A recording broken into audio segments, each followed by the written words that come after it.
பஞ்சாங்கங்களை இதுவரை நீங்கள் பார்த்திருக்கவில்லை என்றால், இதில டவுன்லோட் பண்ணி, இத ஒண்ணு ஒண்ணா படிச்சு புரிஞ்சுக்கங்க. இதில இருக்கிற முக்கியமான கூறுகள நம்ம இந்த வகுப்புல பார்க்க போறோம். மற்ற பஞ்சாங்கங்களுக்கும், ராஷ்டிரிய பஞ்சாங்கத்துக்கும் முக்கியமான வித்தியாசம் என்னன்னா, ராஷ்டிரிய பஞ்சாங்கத்தில கிரகங்களின் வானியல் தரவுகள் துல்லியமாக கணக்கிடப்பட்டு, அவை ஒரு குறிப்பிட்ட நட்சத்திரத்தின் அடிப்படையில் அயனாம்ச திருத்தம் செய்யப்பட்டு பதிப்பிக்கப்படுகின்றன. பஞ்சாங்க கமிட்டி கொடுத்த பரிந்துரையின் அடிப்படையில் இது தொடர்ச்சியாக பதிப்பிக்கப்பட்டு வருகிறது. இந்த படம் வந்து ராஷ்டிரிய பஞ்சாங்கத்தில மட்டும் தான் இருக்கும். வேற எந்த லோக்கல் பஞ்சாங்கத்திலயும் இது இருக்காது. இது வந்து ஒரு எக்ஸலன்ட்டான ஒரு விஷுவலைசேஷன். இந்த ஒரு படத்த பார்த்தாலே உங்களுக்கு ஒரு வருஷத்துல இருக்கிற கிரக நிலைகள் எல்லாமே இதுல தெரியும். அதுபோல வானியலா நீங்க பார்க்கின்ற நெறைய விஷயங்கள அதுல நீங்க புரிஞ்சுக்கலாம். இதுல இல்லாத படம் அப்டின்னா, சந்திரன் மட்டும் இருக்காது. ஏன்னா சந்திரனுக்கு மட்டும் போட்டீங்கன்னா, 12 மாசத்துக்கும் 12 கோடு போடணும். அதனால அத குடுக்காம, இந்த மீதி இருக்கிற கிரகங்களுக்கு மட்டும் எந்த கிரகமானது எந்த மாதத்தில் எந்த ராசியில் இருக்கும் என்பதை இது ஒரு காட்சிப்படுத்துதலா குடுத்துருக்காங்க. ராசி கட்டம்லாம் பார்த்து புரிஞ்சுக்கிறத விடவும், இது உங்களுக்கு எளிமையா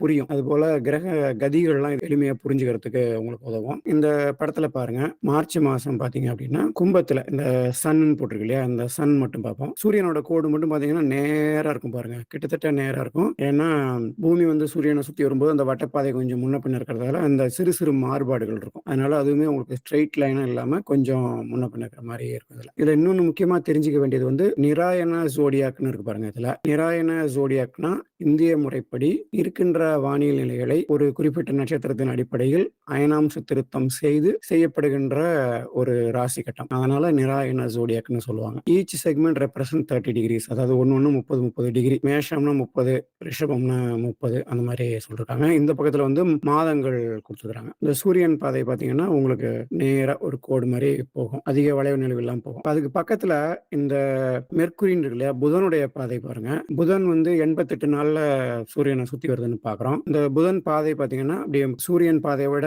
கீழ ராசி அளவுல, பாகை அளவுல கீழ இருக்கும். வளர்ந்துகிட்டே போற பாகையானது குறைந்து எதிர்பக்கமாக பயணித்து, அப்புறம் திரும்ப நேர்கதியில வந்து திரும்ப இப்படி போகும். இப்படி பார்த்தீங்கன்னா, வளைஞ்சு வளைஞ்சு பாம்பு போற மாரி போறத பார்க்கலாம். அதாவது ஒரு ராசியில முன்னால போகும், அப்புறம் பின்னால வரும், அப்புறம் முன்னால போகும். இப்போ கீழ மேலன்னு இந்த பாதை வந்து புதனுடைய பாதை இருக்கும். இப்ப வீனஸ், சுக்கிரன் எடுத்தீங்கன்னா, இப்படி முன்னாடி போயிட்டு இது வக்ரமாகிற நிலை. வக்ரமாயி பின்னால போயி, அதாவது ஒரு முன் ராசிக்கு போயிட்டு, அந்த ராசியிலேருந்து பின்னால போயிட்டு, அப்புறம் திரும்ப முன்னால போற மாரி இருக்கும். உங்களுக்கு எப்ப வக்ரமாகணும்னு தெரியுதுன்னா, இந்த மாசத்த நீங்க தோராயமா பார்த்துக்கலாம். எப்ப வக்ரமா இருக்கும், எப்ப வக்ரமா இருக்காது அப்படின்னு.